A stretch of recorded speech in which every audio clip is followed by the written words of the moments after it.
எனக்கு ஒருத்தரை பிடிச்சி போச்சுன்னா ஞாபகார்த்தமா இப்படி மோதிரத்தை கொடுக்கறதே என் பழக்கம். இது ஒரு முறை. அப்படியா? எனக்கும் ஒரு முறை இருக்கு. சொல்ல.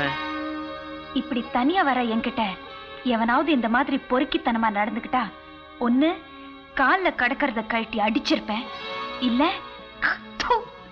காரி துப்பி. இப்ப கூட உன் முகத்துல துப்பாம ஏன் கீழே துப்பினேன் தெரியுமா? நான் வேலை செய்யற பள்ளிக்கூடத்துக்கு நீ நிர்வாகியாச்சே, அந்த பள்ளிக்கூடத்துக்கு நான் கொடுக்கற மரியாதை. நல்ல ஞாபகம் வச்சுக்க. உனக்கு தைரியம் இருந்தா ஊருக்குள்ள சொல்லி பாரு, இல்ல பள்ளிக்கூடத்தை விட்டு நீக்கி பாரு. ஓஹோ,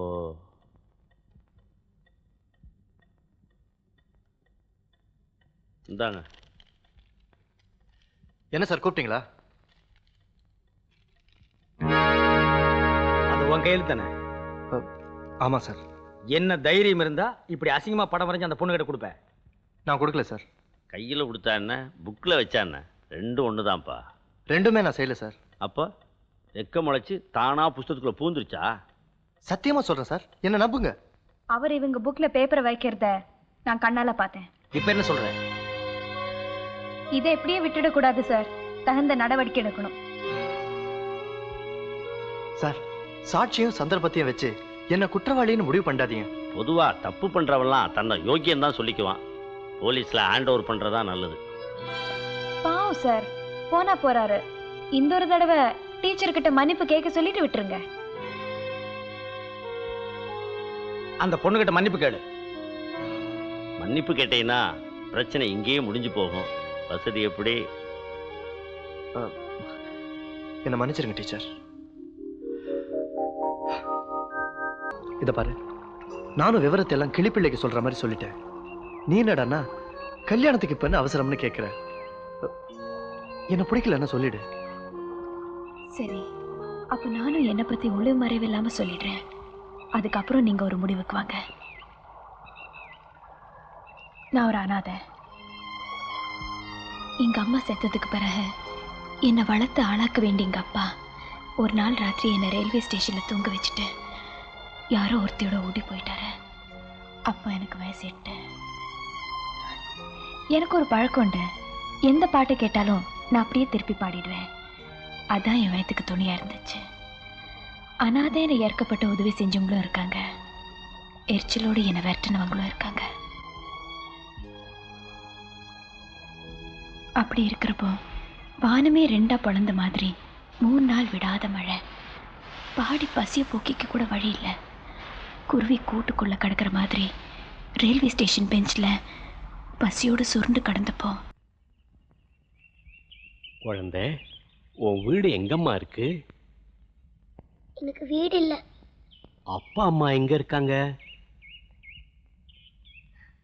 2 பேரும் இல்ல. சாப்பிட்டியா? இல்ல. நான் கொஞ்சம் சாதம் தரேன், சாப்பிடுறியா?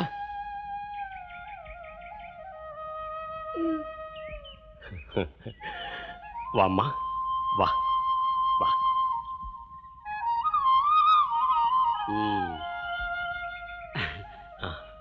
என்னடா கட்டு சாதத்தை இங்கேயே ஊத்துட்டீங்க? அண்ணா உட்காருங்க, உங்களுக்கும் இலை போட்டா எடுத்து. ட்ரெயின் 2 மணி நேரம் லேட்டா. 6 மணிக்கு கச்சேரி ஆச்சுடா. அண்ணா தாளம் தப்பாம பாடணும், தாளம் தப்பாம சாப்பிடணும்னா. அண்ணா அது உங்களுக்கு. சாப்பிடுமா?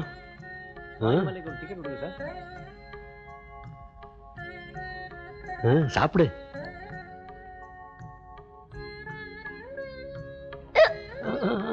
மண்டாமா, ஒன்னும் அவசரம் இல்ல. இந்த இதை குடிச்சுக்கோ.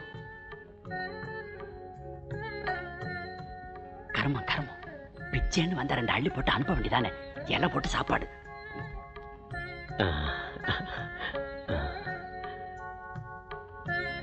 சாப்பிடுமா. புளியோதரை எப்படி கேட்கணுமா? அண்ணாவுக்கு குரல் பதம், மாமிக்கு கை பதம். இன்னும் கொஞ்சம் சாப்பிடுறியாமா? போதும். முள்ள முள்ள.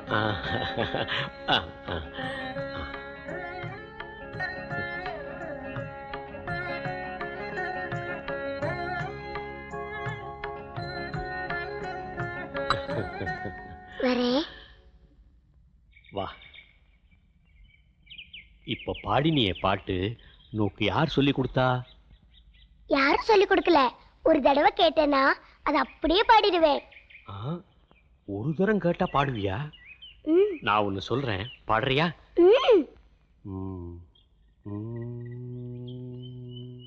என்னனாச்சு உங்களுக்கு? அண்ணா, என்னனாச்சு உங்களுக்கு? அப்பா,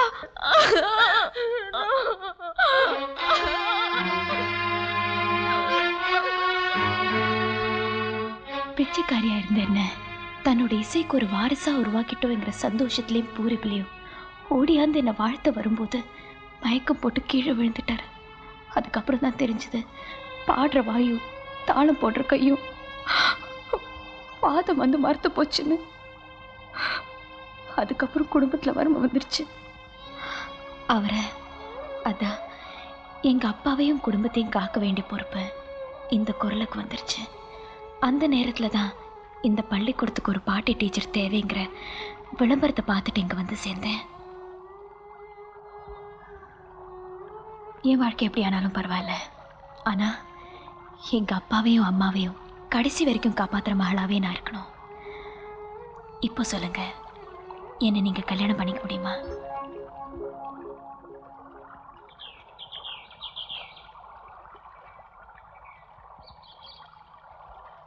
நான் என்ன பதில் சொல்லணும்னு விரும்புகிறேன்? நீங்கள் எப்படித்தான் சொல்லணும்னு வற்புறுத்த மாட்டேன். கோகிலா, நான் உன் கையை பிடிச்சி நீ என் வீட்டுக்கு வலது கால் எடுத்து வச்சு வரும்போது யார் யாரும் பின்னாடி வராங்களோ அவங்க அத்தனை பேரும் நம்ம குடும்பத்தை சேர்ந்தவங்க தான். போதுமா? என்னதெல்லாம் ஏன் பாக்கியம் தங்கச்சி? என்ன மாப்ள தேவதாஸ் கணக்கா நின்னுட்ட? தங்கச்சி கல்யாணத்தை முடிச்சிடலான்னு லெட்டர் போட்டுச்சு, அதான் வந்துட்டல்ல. புஷ்பா கிட்ட கல்யாணத்தை பத்தி சொன்ன, நாணி கோணி 40 வளைச்சல் ஆயிட்டா. நீ ஆம்பளை பையன், தெம்பா நிக்க வேணா. இந்த கல்யாணத்தை பார்த்து சுத்துப்பட்டு கிராமமே அசரணும். மாப்பிள, இங்கதான் உன் மாமனை நீ நல்லாவே புரிஞ்சுக்கணும். ஆனா நீங்க இன்னும் உங்க மாப்பிள்ளைய புரிஞ்சுக்கலையா மாமா? எனக்கு இந்த கல்யாணத்துல விருப்பம் இல்ல. நிஜமாத்தா மாமா? மூடுறா வாய, உறவே அத்து போச்சு. அப்புறம் என்னடா மாமா? கூப்பிடா வாத்தாட, அவகிட்ட பேசிக்கிறேன். என்ன எப்ப வந்த? வானே. இனிமே இந்த வீட்டுக்குள்ள எனக்கு என்ன வேலை? ஏன் இப்படி எல்லாம் பேசுற? நானா பேசுறேன்? நியாயத்தை கேளுங்கயா. மகனுக்கு கல்யாணத்தை முடிக்கணும்னு கடுதாசி எழுதி ஆத்தாக்காரி கூப்பிட்டா. கல்யாணமே பண்ணிக்க மாட்டேன்னு மூஞ்சில அடிச்ச மாதிரி மகங்காரன் சொல்றான். என்னையா நியாயம்? என்ன நியாயம்? தெருவுல நின்னா பேசுறது, வீட்டுக்குள்ள வானே. என்ன மானம் கெட்டவன் நினைச்சியா? ஆத்தாளம் பையனுமா சேர்ந்துகிட்டு நாடகம் ஆடுறீங்க. என் பொண்ணுக்கு இந்த மாப்பிள்ளைய கிடைக்க மாட்டானா? அவன் வீட்டாண்ட வந்து தவம் கிடக்குறான். இருந்தாலும் உறவு முறையாச்சே, ஒண்ணுக்குள்ள ஒண்ணாச்சே, அது விட்டு போயிடக்கூடாதுன்னு பார்த்தா இளக்காரமா போச்சா? பாக்கியம், உனக்கு எனக்கு இருந்த ரத்த பந்தம் அத்து போச்சு. நான் முன்னாடி போயிட்டா உன் கோடி எனக்கு வேணாம். நீ முன்னாடி போனா என் கோடி உனக்கு வராது. தங்கச்சி, இங்கதான் உன் அண்ணனை நீ நல்லா புரிஞ்சுக்கணும். இன்னையோடு நம்ம பந்தம் அத்து போச்சு.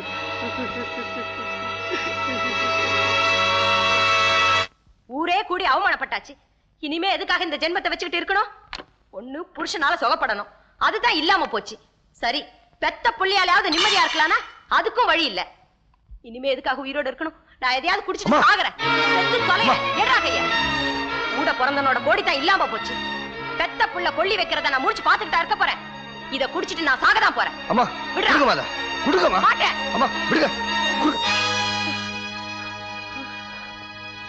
என்ன செய்ய சொல்றீங்க? என் அண்ணன் பொண்ணை நீ கட்டிக்கணும். அவ்வளவுதானே? உங்க இஷ்டப்படி செய்யுங்க. வா, வீட்டுக்கு போலாம். ஏன் அவமானப்பட்டது பத்தாதா? இன்னும் ஏதாவது பாக்கி இருக்கா? ஏன்னா இப்படி எல்லாம் பேசுற? அவன் கல்யாணத்துக்கு சம்மதிச்சிட்டான். வாண்ணே. இந்தா, நீ கைய புடிச்சு பிரயோஜனம் இல்ல. உன் மகன் என் காலை புடிச்சு மாமா எனக்கு பொண்ணு கொடுன்னு கேட்கணும். அட, நீ என்னப்பா இவ்வளவு பிடிவாதமா இருக்கிற? ரோட்ல நின்னுகிட்டு ஒண்ணுக்குள்ள ஒண்ணு. அவ யாரு? உன் கூட பிறந்தவ வீம்புக்கு விரிசல் பண்ணிட்டு போறதா பெருசு. அண்ணா விவரம் தெரிஞ்ச நீங்களே இப்படி இருந்தா எப்படி? அக்கா கண்ணை கசை நிக்குது இல்ல, இது உங்களுக்கே நல்லா இருக்கா? டே கொழா, இது குடும்ப விஷயம். குறுக்கால ஏதாவது பேசின மிதிச்சிருவேன். யோ பெரியவர, என்ன நியாயம் தெரிஞ்சா நீ பேசுற? அது வந்து சொந்தம் சொந்தம்னு ஆசாசையா வீட்டுக்கு போனையா, நறுக்கு தெரிச்சா மாதிரி 4 வார்த்தை பேசி அசிங்கப்படுத்தி அனுப்பிட்டாயா இவ பையன். விடுவியா? பேச பேச விவகாரம் வளர்ந்துகிட்டே தான் போகும். சரி, இவ்வளவு பேசுறீங்கல்ல, நீங்க எல்லாருமே சேர்ந்து இத முடிச்சு வையுங்க. பையங்காரன் ஒத்துக்கிட்டான்னு ஆத்தாக்காரி சொல்றா இல்ல, இன்னைக்கே பரிசம் போட்டாகணும். முடியுமா முடியாதான்னு கேட்டு சொல்லுங்கயா, சொல்லுங்கயா. அவ்வளவுதானே? அதெல்லாம் இஷ்டப்படி செய். வாண்ண வீட்டுக்கு போலாம். இங்கதான் நீங்க எல்லாரும் என்னைய நல்லா புரிஞ்சுக்கணும். நான் ஒண்ணு வெறுங்கைய வீசிக்கிட்டு வரமாட்டேன். உறவு முறையோட மேல தாளத்தோட உன் வீட்டுக்கு வரேன்.